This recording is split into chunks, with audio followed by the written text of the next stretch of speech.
लेकिन स्टेज के दौरान में सफेदाबाद में एक तो कार्यक्रम रहा हमारा, तो वो कार्यक्रम में एक तो छोटी सी बच्ची आई 5-6 साल के रही, और उस समय गाना एक तो नवा नवा आवा रहा, तो वो वाला बाजा बाजी की ना बाजी, भोजपुरी का बहुत तगड़ा वायरल, मतलब हर शादी गाना कोई भी प्रोग्राम में वो बजता ही था। मतलब कि गाना फूहड़ था भाई,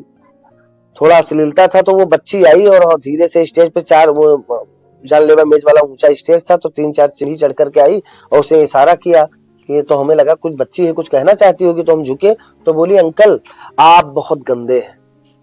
तो वो कह करके भगी। तो हमने उसको फिर से वापस कर लिया, हमका बेटा यहाँ हो, ऐसी अच्छी बात नहीं है, तुम जा रही हो, अच्छी बात नहीं है, अगर तुम बहुत अच्छी बच्ची हो तो तुरंत वापस आ जाओ। तो वो फिर से ऊपर चलकर आई, तो मैंने उससे पूछा पूरे ऑडियंस के सामने, पूरी पब्लिक के सामने, बेटा आपने अभी हमको कहा है कि अंकल आप बहुत गंदे हैं, क्यों कहा? तो उसने कहा, माइक नहीं लगाया मैंने, लेकिन उसके तो धीरे से उसने कहा, अंकल आप इतना गंदा गाना बजाए हैं इसलिए मैंने कहा है कि आप बहुत गंदे हैं। तो उसी दिन से मन में विचार आ गया कि अब हम अपने स्टेज पे जो भी प्रोग्राम करेंगे भोजपुरी नहीं बजवाएंगे, और भोजपुरी जो बजेगी भी तो भरत शर्मा व्यास जी की बजेगी, गोपाल राय मदन राय जी के गाने बजेंगे, मनोज तिवारी जी के बजेंगे, और मनोज तिवारी जी के भी उस तरह के गाने बजेंगे जो बिल्कुल साफ सुथरे हैं। ये विचार आया हमारे मन में, जब फिर जितनी देर हम वहाँ कार्यक्रम किए भोजपुरी नहीं बजा, ये भी सत्य है।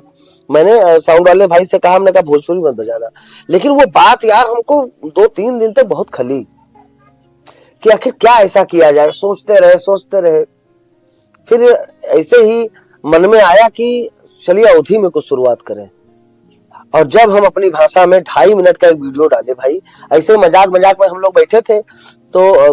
यश कुमार काका हैं, तो उन्होंने कहा कि चलो शूट किया जाए, कैमरा वही चलाते थे, तो ऐसे गए मजाक में हम लोग शूट कर डाले। DSLR कैमरा था D3100, और उसी में गए 2.5 मिनट का एक वीडियो शूट किए, उसका नाम था भैया लोटत है। और वीडियो इतना वायरल हुआ भाई कि एक दिन में 40 बार हमें को व्हाट्सएप पर आता था, और हम ही से लोग कहते थे भैया ये आवा है वीडियो, देखो क्या है। आपसे ही? हाँ आपसे ही, क्योंकि उसमें हम निहोरन चाची के किरदार में थे, तो बहुत लोग पहचान ही नहीं पा रहे थे, और इतना वायरल हुआ था कि उससे एक अलग पहचाने बन गई, रातों रात वायरल। फिर तीसरे दिन हम लल्लन टॉप में थे,